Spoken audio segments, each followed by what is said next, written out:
Hi, Community Church. One of the things I noticed during the past week is the strange conflict between the messages that our society has been teaching for decades and how people react when those messages are actually put into play.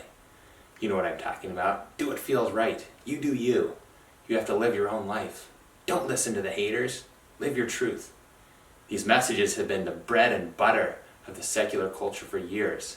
But what happens when we're in a public health crisis and you do you means buying 9 years worth of toilet paper when someone else just needs to get through the next 2 weeks?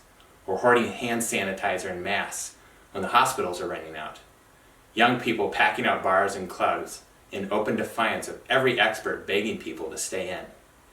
These people are lambasted and ridiculed, but they're just doing exactly what the culture of modernity has taught them to do, what's right for themselves.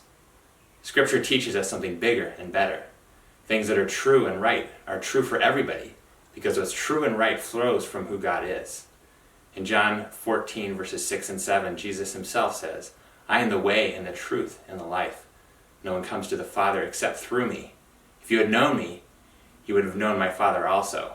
From now on, you know him and have seen him." So what does that look like?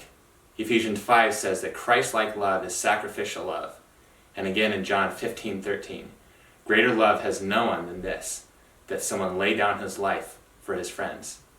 This is a strange and difficult time for all of us, unprecedented even, I think, in the history of this country, that churches are simply not meeting in person for weeks at a time.